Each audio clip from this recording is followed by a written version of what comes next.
नमस्कार, मैं जुनैद पठान और आप देख रहे हैं 9 PM news live.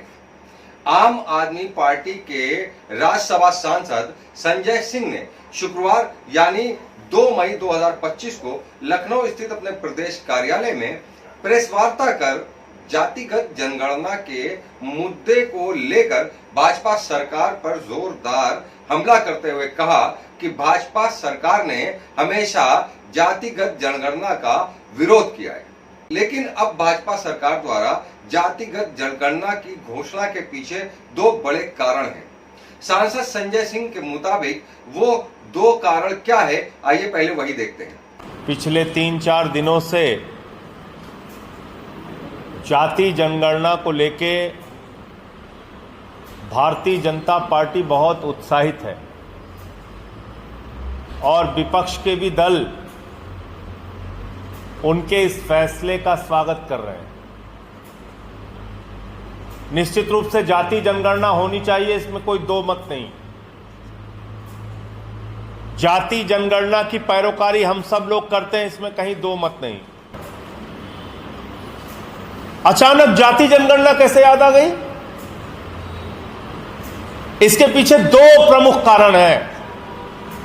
Number 1, Pahalgam की आतंकवादी घटना से देश का ध्यान भटकाना, और नंबर 2, बिहार के चुनाव में राजनीतिक लाभ लेना। इसके अलावा इसका कोई मकसद नहीं। राज्यसभा सांसद संजय सिंह ने आगे कहा कि प्रधानमंत्री ने खुद कहा था कि जो जातीय जनगणना की बात करता है वो पाप करता है। संजय सिंह ने अपनी बात आगे बढ़ाते हुए भाजपा के कई बड़े नेताओं का नाम लिया है जिन्होंने जाति जनगणना के खिलाफ बयान दिए थे। सांसद संजय सिंह ने अनुसूचित जाति, अनुसूचित जनजाति और अन्य पिछड़ा वर्ग के आरक्षण के आंकड़े भी मीडिया के सामने रखे थे। ये आंकड़े क्या थे, आइए देखते हैं। भारत के प्रधानमंत्री ने कहा कि जो लोग जाति जनगणना की बात कर रहे हैं वो पाप कर रहे हैं। प्रधानमंत्री ने कहा कि सिर्फ 4 जातियां होती हैं, 4 जातियां, जिसमें उन्होंने गरीब, युवा, महिला, इन सब की बात की। योगी आदित्यनाथ जी ने जाति जनगणना के खिलाफ खुलेआम बोला। गडकरी साहब ने तो उससे भी एक बातें आगे 1-2 हाथ जाके बोला कि जो पूछेगा जात उसको मारेंगे लात। पूरी बीजेपी इसके खिलाफ थी। अनुराग ठाकुर ने सदन में जाति जनगणना का विरोध किया, सारे सांसदों ने किया। तो अचानक ये जाति जनगणना का फैसला कैसे हो गया? जाति जनगणना की आप बात कर रहे हैं तो आपको यह पूछना पड़ेगा कि 10 साल में हिंदुस्तान के SC, ST, OBC के साथ मोदी जी की सरकार ने क्या किया। यह आपको पूछना पड़ेगा कि बड़े बड़े पदों पर SC, ST, OBC के साथ किस प्रकार का भेदभाव किया गया। और मैं अपना नहीं, भारत की सरकार का, उनके मंत्री का दिया गया बयान आपके सामने में पढ़कर बताना चाहूंगा। भारत सरकार के केंद्रीय मंत्री जितेंद्र सिंह जी ने कहा कि वर्तमान में केंद्र सरकार में संयुक्त सचिव और सचिव के पद पे, यानी कि ज्वाइंट सेक्रेटरी और सेक्रेटरी के लेवल पे 322 अधिकारी हैं, जिसमें 16 SC है, 13 ST है, 39 OBC है और 254 सामान्य वर्ग के लोग हैं। यह है SC, ST, OBC के साथ मोदी जी की सरकार का न्याय। सेक्रेटरी और ज्वाइंट सेक्रेटरी के लेवल पे 254 सामान्य वर्ग के लोग हैं, 39 OBC हैं और 13 और 16 SC, ST है। इसके अलावा केंद्रीय विश्वविद्यालयों की अगर आप बात करें तो केंद्रीय विश्वविद्यालयों में 82% पद शेड्यूल कास्ट के खाली हैं, शेड्यूल ट्राइब के 93% पद खाली हैं और ओबीसी के 96% पद खाली हैं केंद्रीय विश्वविद्यालयों में। इसके अलावा हाई कोर्ट के जजों की बात अगर हम करें, जहां पे आरक्षण की व्यवस्था नहीं है,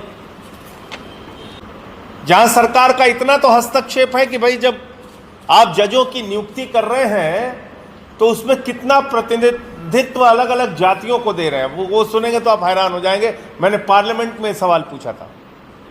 पूरे देश के हाई कोर्ट के अंदर 661 जज हैं। 661 जज में अनुसूचित जाति के 21, अनुसूचित जनजाति के 12 और ओबीसी के 78 और 550 जज सामान्य वर्ग के हैं। 661 में से पूरे देश की न्यायपालिकाओं में 550 जज सामान्य वर्ग के हैं। और मैं आपके सामने बड़ी विनम्रता पूर्वक पूछना चाहता हूं, जब आपने एक एक करके सरकारी कंपनियों को बेच दिया तो सिर्फ आप कंपनियों को नहीं बेच रहे हैं बल्कि इस देश के एससी, एसटी, ओबीसी के भविष्य को भी बेच रहे हैं। क्योंकि प्राइवेट कंपनियों में आरक्षण की व्यवस्था नहीं है। जहां पे एससी, एसटी, ओबीसी को नौकरियां मिल सकती थी, आपने पिछले 10 साल के अंदर उनका हक मारने का काम किया। प्रेस वार्ता के दौरान प्रदेश प्रभारी व राज्यसभा सांसद संजय सिंह ने जातिगत जनगणना को लेकर भाजपा से 3 बड़े सवाल भी किए हैं। और वो क्या सवाल पूछे हैं, आइए वो भी देखते हैं। अब ये जाति जनगणना पे मेरे 3 सवाल हैं और मैं चाहता हूं भारतीय जनता पार्टी इसका जवाब दे। नंबर 1, इस जाति जनगणना के लिए आपने कोई टाइमलाइन फिक्स नहीं किया, क्यों? क्या आप इसका वही हाल करना चाहते हैं जो महिला आरक्षण का हुआ? महिला आरक्षण में आप 1 इंच आज तक आगे नहीं बढ़े। यही नौटंकी और यही जुमला आप जाति जनगणना के साथ करना चाहते हैं। नंबर 2, आपने इस पे कोई बजट का अलॉटमेंट नहीं किया। कितने दिनों में, कितने खर्च में, कितना अनुमानित राशि में आप ये जाति जनगणना पूरी कर पाएंगे? नंबर 3, जाति जनगणना के नतीजे आपके पास आ गए, पता चल गया इतने ओबीसी हैं, इतने एससी हैं, इतने एसटी हैं। उसके बाद आप क्या करेंगे? क्या सरकारी योजनाओं में मिल रहे लाभ की संख्या आप बढ़ाएंगे? आपका आगे का रोडमैप क्या है? सिर्फ आपने जाति जनगणना करेंगे घोषणा कर दी, काम खत्म। तमिलनाडु के अतिरिक्त जितने भी राज्यों ने 50% से अधिक आरक्षण देने का प्रयास किया, सुप्रीम कोर्ट ने उस पर रोक लगा दी। बिहार के चुनाव में जुमलेबाजी तो आप कर सकते हो, लेकिन विपक्षी दलों की यह जिम्मेदारी है कि जाति जनगणना का विरोध किस तरीके से भारतीय जनता पार्टी ने किया था और सिर्फ चुनावी फायदे के लिए ये इस बात की घोषणा कर रहे हैं, पहलगाम से ध्यान भटकाने के लिए घोषणा कर रहे हैं, इस बात को भी बताने की जिम्मेदारी आप सबकी है। और मैं उम्मीद करता हूं कि आप लोग ये बात जनता के बीच में जरूर पहुंचाएंगे, क्योंकि मैं देख रहा हूं एक तरफा गुणगान भाजपाइयों का हो रहा है। जो लोग कल तक विरोध कर रहे थे उनका गुणगान हो रहा है सारे टीवी चैनल पे। जो बेचारे टीवी चैनल के एंकर जाति जनगणना पे उल्टा सीधा बोल रहे थे, अब उनको तारीफें करनी पड़ रही। तो आपने देखा कि कैसे आम आदमी पार्टी के सांसद संजय सिंह ने मीडिया के सामने भाजपा सरकार से कई कड़वे सवाल किए।